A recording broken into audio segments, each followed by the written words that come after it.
Hello viewers, अपने एक नए लेक्चर के साथ मैं हूं मोहम्मद सफदर डोगा। तो इस वीडियो में हम जो टॉपिक कवर करेंगे वो है जी असाइनमेंट स्टेटमेंट। असाइनमेंट स्टेटमेंट को सी लैंग्वेज में कैसे यूज़ करते हैं। Expression, what is expression, expression क्या होती है। कंपाउंड असाइनमेंट स्टेटमेंट, एक तो होती है असाइनमेंट स्टेटमेंट, होती है कंपाउंड असाइनमेंट स्टेटमेंट को कैसे यूज़ करेंगे। और उसके बाद देखेंगे L value and R value का कंसेप्ट को देखेंगे। तो स्टार्ट करते हैं जी। तो असाइनमेंट स्टेटमेंट के बारे में अगर हम देखें तो ये है जी, the statement that is use to assign a value to a variable is called assignment statement. अगर आप किसी वेरिएबल को वैल्यू असाइन करना चाहते हैं तो उसके लिए जो ऑपरेटर यूज़ करते हैं उसे हम कहते हैं जी assignment statement. This statement evaluate an expression and then assign its value to a variable. In assignment statement assignment operator equal to is use to assign the value to a variable. आपने अगर assignment statement का operator use करना है तो उसके लिए equal to का sign जो यूज़ करेंगे इसे असाइनमेंट ऑपरेटर कहते हैं। The expression is written on the right side of assignment operator. The variable to which the value of the expression is to be assigned is written on the left side of the assignment operator. Mean के अगर आपने assignment statement के through अगर किसी variable को value assign करनी है तो वो वेरिएबल लेफ्ट साइड पे आएगा और जो वैल्यू आपने उसको असाइन करनी है वो आएगी आपकी राइट साइड पे। देखते हैं इसको प्रोग्राम के थ्रू देखते हैं। यहाँ पे मैं एक वेरिएबल डिक्लेयर करता हूँ जिसका नाम है जी n और उसको मैं वैल्यू देता हूँ n इज इक्वल टू 10। तो ये मेरा जो है ना ये बन जाएगा असाइनमेंट स्टेटमेंट। ठीक है ना। इसका सिंटैक्स देखते हैं असाइनमेंट स्टेटमेंट का। तो असाइनमेंट स्टेटमेंट का जो सिंटैक्स है ना वो हमारे पास आ जाएगा जी वेरिएबल इक्वल टू साइन और उसके बाद क्या आ जाएगा एक्सप्रेशन आ जाएगा। For example a is equal to 40 है, c is equal to a plus b है, sum is equal to x plus y plus z है। तो इसको हम प्रोग्राम के थ्रू देखते हैं। जैसे ये मैंने एक वेरिएबल को वैल्यू साइन की है तो ये बन जाएगा हमारा variable assignment statement equal to 10। इसका मतलब है कि 10 जो है ना असाइन कर दो n को। अब n को अगर हम आउटपुट कराएंगे तो %d और कॉमा डाल के यहाँ पर अगर n लिखेंगे और एंड पे अगर हम सेमी कॉलन लगा देंगे और इस प्रोग्राम को अगर हम रन करेंगे तो ये हमारा आ जाएगा जी। सेव कर लेते हैं पहले इसको। सेव करने के बाद इसको अगर हम देखें तो ये आ जाएगा 10 आ जाएगा। इट मीन के n को जो वैल्यू असाइन हुई है वो कितनी है जी, वो 10 असाइन हो गई है। अब ये इसका ट्रू मेथड है। लेकिन अगर आप इसको ऐसे लिख देते हैं, यानी कि आप इसको लिख देते हैं जी 10 is equal to n, 10 is equal to n, तो ये रॉन्ग है। क्यों? हम सिंटैक्स से हट गए हैं। तो सिंटैक्स क्या कहता है? सिंटैक्स कहता है कि लेफ़्ट साइड पे हमारा वेरिएबल आएगा और राइट साइड पे हमारी एक्सप्रेशन आएगी। अब इसको अगर कंपाइल करते हैं तो ये देखें हमारे पास एक एरर आ जाएगा, कंपाइल टाइम एरर आ जाएगा। तो इसलिए हमेशा आपने वेरिएबल को जो है ना हमेशा लेफ़्ट साइड पे रखना है और जो भी एक्सप्रेशन आपने देनी है वो आप जो है ना उसको राइट साइड पे रख लेंगे। इट क्लियर है जी। उसके बाद देखते हैं जी हम व्हाट इज़ एक्सप्रेशन। एक्सप्रेशन क्या होती है? Expression is the combination of operator and operand. Expression यानी कि combination of operator, operator mean plus minus multiply by divide modulus. The operand may be variable constant over combination of this of both.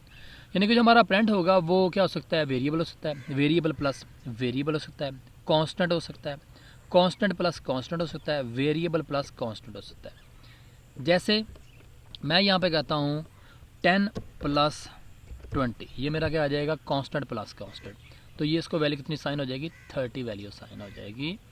तो यहाँ पे semi colon लगा देते हैं तो and इसको रन करते हैं तो ये देखिए 30 आ जाएगा। इसी तरह अगर हम इसको वेरिएबल प्लस वेरिएबल कर सकते हैं। जैसे मैं यहाँ पे एक और वेरिएबल लेता हूँ जिसको वैल्यू a है और a को मैं वैल्यू असाइन कर देता हूँ जी 10। ठीक है। और यहाँ पे मैं इसको देता हूँ n is equal to a, यानी कि a की वैल्यू साइन कर दो n को, यानी कि हमारा एक्सप्रेशन के तौर पे जब यूज़ हो रहा है वो हो रहा है एक वेरिएबल हो रहा है। अगर मैं इसको रन करूँगा तो ये देखें 10 साइन हो गया इसको। अब मैं a प्लस यहाँ पे 10 भी कर सकता हूँ। ये मेरा क्या आ जाएगा, वेरिएबल प्लस कांस्टेंट। पहले हमने कांस्टेंट प्लस कांस्टेंट देखा, फिर वेरिएबल था, अब आ जाएगा वेरिएबल प्लस कांस्टेंट। ए के अंदर वैल्यू कितनी है, 10 है, 10 मजीद इसको साइन कर देंगे तो कितना आ जाएगा 20, 20 किसको चल जाएगा, एन को साइन हो जाएगा। It's okay. ये हमारी होगी जी एक्सप्रेशन। एक्सप्रेशन मीन आपका कम्बिनेशन हो सकता है ऑपरेंड का और आपके ऑपरेटर का। उसके बाद हम देख के आते हैं जी compound assignment statement. An assignment statement that is used to assign the same value to many variable is called compound assignment statement. Mean कि आपने अगर एक वैल्यू काफ़ी सारे वेरिएबल को एक ही वक्त में असाइन करनी हो तो उसे हम कहते हैं compound assignment statement. The compound assignment statement is also called multiple assignment statement. इसको हम मल्टीपल असाइनमेंट स्टेटमेंट भी बोलते हैं।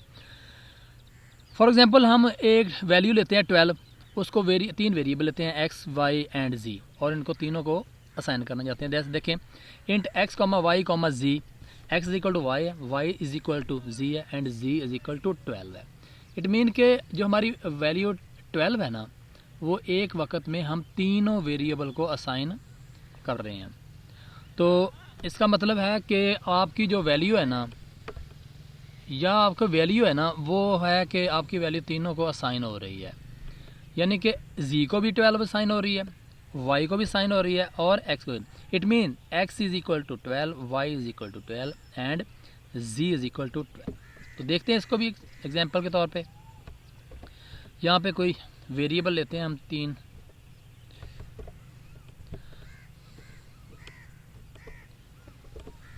मैं यहाँ पे वेरिएबल लेता हूँ जी x, y, z।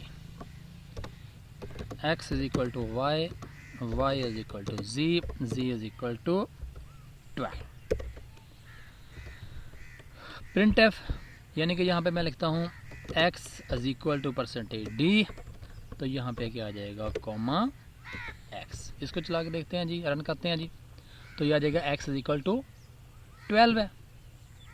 इसी तरह अगर आपने प्रिंट एफ यहाँ पे आप कहते हैं जी कि y is equal to %d comma, यहाँ पे y लिख देते हैं, तो इसकी वैल्यू जो है ना वो भी क्या आ जाएगी हमारे पास 12 आ जाएगी। इसको कॉपी करके z की वैल्यू भी साथ ही जो है ना हम डिस्प्ले कर देते हैं। ये देखें जी, यहाँ पे आ जाएगा जी z इज इक्वल टू, यहाँ पे ले जी x is equal to 12, y is equal to 12 and z is equal to 12। It mean कि अगर आपने एक वैल्यू एक ही वक्त में मल्टीपल वैल्यू को साइन करनी हो तो उसके लिए जो हम मेथड यूज़ करते हैं उसे कहते हैं मल्टीपल या कंपाउंड असाइनमेंट स्टेटमेंट या मल्टीपल असाइनमेंट कहते हैं। क्लियर है जी। उसके बाद एक और कंसेप्ट देते हैं L value and R value का। अब अगर आप एक असाइनमेंट स्टेटमेंट यूज़ करते हैं और उसके लेफ़्ट साइड पे आप वेरिएबल रखते हैं और राइट साइड पे आप एक्सप्रेशन यूज़ करते हैं और एक्सप्रेशन की वैल्यू जो है ना वो असाइन हो जाती है वेरिएबल को, तो असाइनमेंट स्टेटमेंट के जो लेफ़्ट साइड पे हमारा ऑपरेंड होगा तो उसे हम कहते हैं L value. L value is an operand that can be written on the left side of assignment operator. It must be a single variable, हमें ये हमेशा मेरा सिंगल वेरिएबल आएगा। R value is an operand that can be written on the right side of the assignment operator. It can be variable, constant over combination of both। यानी कि अगर आपने R value use करनी है तो R value आपका single variable हो सकता है, कांस्टेंट हो सकता है, कम्बिनेशन हो सकता है, मीन वो एक्सप्रेशन हो सकती है, एक्सप्रेशन मीन वेरिएबल हो सकता है, वेरिएबल प्लस वेरिएबल हो सकता है, कांस्टेंट हो सकता है, कांस्टेंट प्लस कांस्टेंट हो सकता है, कांस्टेंट प्लस वेरिएबल हो सकता है। इस एग्जाम्पल में देखिए n इज इक्वल टू कितना है जी हमारे पास 10 है, तो 10 जो है ना वो साइन हो रहा है किसको, n को। 10 हमारे पास क्या है जी, वो आपका एक r वैल्यू है, n हमारे पास क्या है, एक l वैल्यू है। अब इसमें 3-4 और भी कंसेप्ट आ जाते हैं। आपकी हर l वैल्यू आपकी as a r value use हो सकती है, बट आपकी हर r value as a l value use नहीं हो सकती। जैसे यहाँ पे मैं एक वेरिएबल लेता हूँ एंड x, वाई। आप कहते हो जी को y इज इक्वल टू कितना है जी 20 है। अब इसमें आपकी जो l वैल्यू है वो क्या है जी y है, r वैल्यू हमारा क्या है जी 20। अब आपकी l वैल्यू को आप as a r value use कर सकते हैं, बट आपकी हर r वैल्यू जो है ना वो l वैल्यू यूज़ नहीं हो सकती। अब ये तो ठीक है, ठीक है, इसको हम यहाँ पे कमेंट्स कर देते हैं, जेड का बंद कर देते हैं। तो ये देखें जी ठीक हो गया। लेकिन अगर आपकी राइट साइड पे एक कांस्टेंट वैल्यू है तो उसको हम कभी भी एल वैल्यू के तौर पे यूज़ नहीं कर सकते। जैसे मैं यहाँ पे अगर इसको ऐसे लिख दूंगा 20 इज इक्वल टू वाई, तो ये मेरा क्या आ जाएगा एरर आ जाएगा। ओके, क्लियर है जी, थैंक्स।